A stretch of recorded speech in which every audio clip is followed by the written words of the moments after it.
The Angle Grinder of Revolution Against the Commuter and Its World by Zaddy, Autumn 2022. There is a specter haunting the earth. It haunts the minds of movement managers, formalists, leftists, and those who otherwise find themselves aligned with, entrenched within even, the existent. It waits for no orders from self-appointed leaders and pays no mind to the hand-wringing of moralists.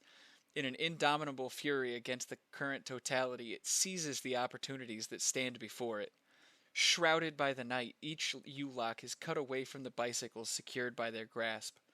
Beneath every automobile chassis, quick work is made to liberate the rare earth minerals trapped within the prison of catalytic converters. There is a specter haunting the earth, and it is the angle grinder of revolution, the glimmer of revolutionary horizons and the setting sun of the old regime.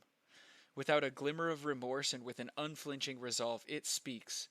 Every commuter is a target.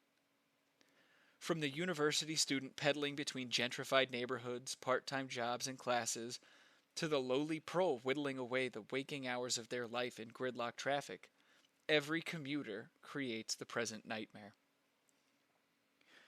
In every form it takes, the commuter is the primary operative role within our present industrial civilization. Other social categories naturally cannot be ignored, the bourgeoisie, the proletariat, and the precariat among them, but they are secondary to the commuter.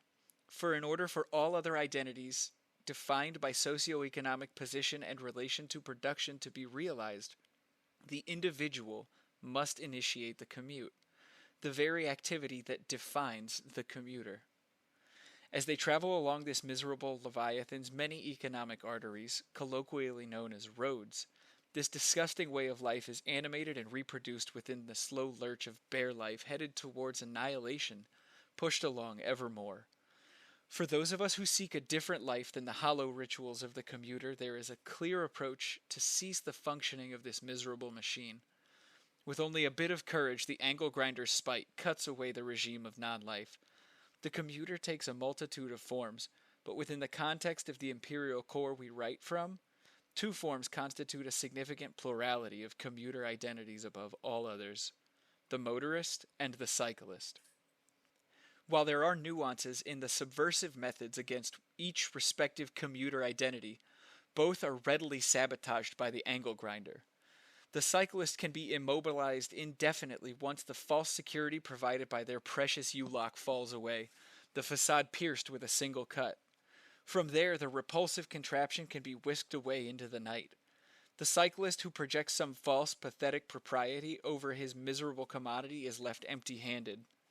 Without the material basis for the abstraction they've dissolved themselves into, trading the fullness of life in exchange for the poverty of commuter identity, they are left only with themselves, naked and bare, alone in the night.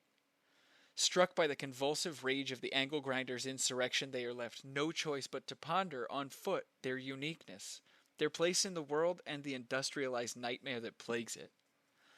Certainly, this constitutes robbery, but within that robbery there is an invitation, an opening for something else, a glimpse into a world beyond the commute. The motorist and the multi-ton death trap they adore is a somewhat different prospect. Instead of targeting the locking mechanism that ensures the motorist's false propriety over their commodity identity's material basis, the target is instead the very functioning of this mechanized monstrosity. Beneath the chassis of the vehicle, an essential component is seated, exposed and readily accessible: the catalytic converter.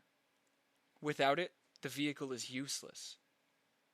A skilled operator can identify, target, and extract the catalytic converter in a mere matter of minutes, disappearing again well before anyone would have noticed.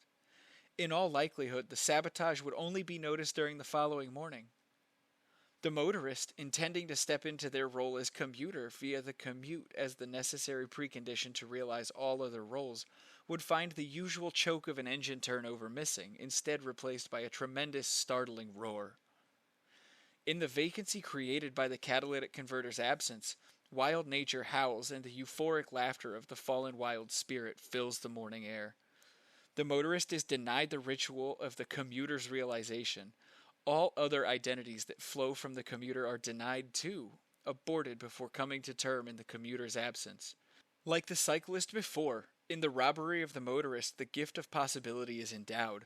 A life beyond economic exchange, an escape from the poverty of bare life into the freedom of self creation.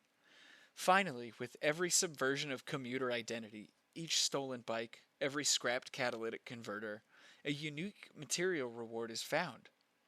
The illegalists of generations past were able to fund their subversion with bank robberies and the burglary of bourgeois households.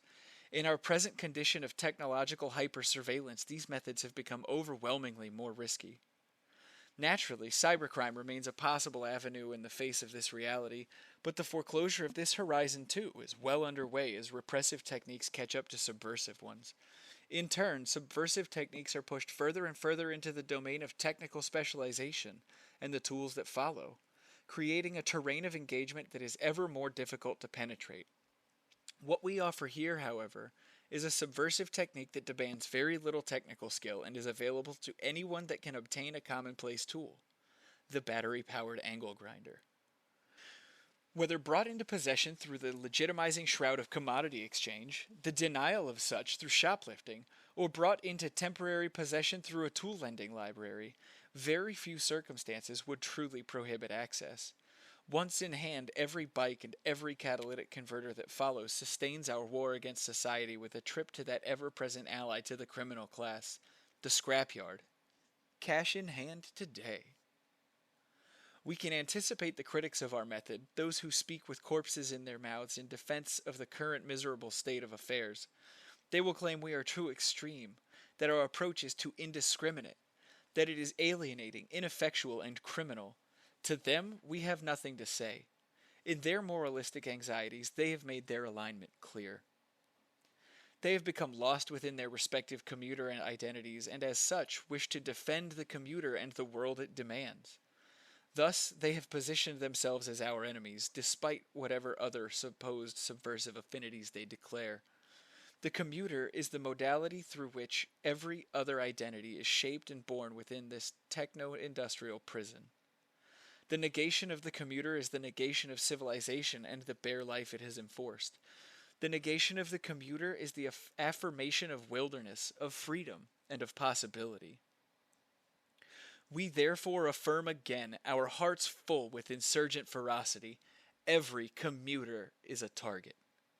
Every commuter will move through every day, anxiously wondering when their time will come, peering through the blinds to check if today was their bicycle or their car's last.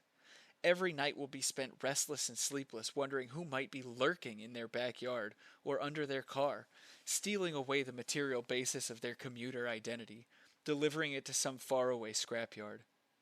There can be no compromise with commuter society. For the possibilities of life to unfold before us in the realization of total liberation, every aspect of this world must be met with total negation, beginning with the commuter.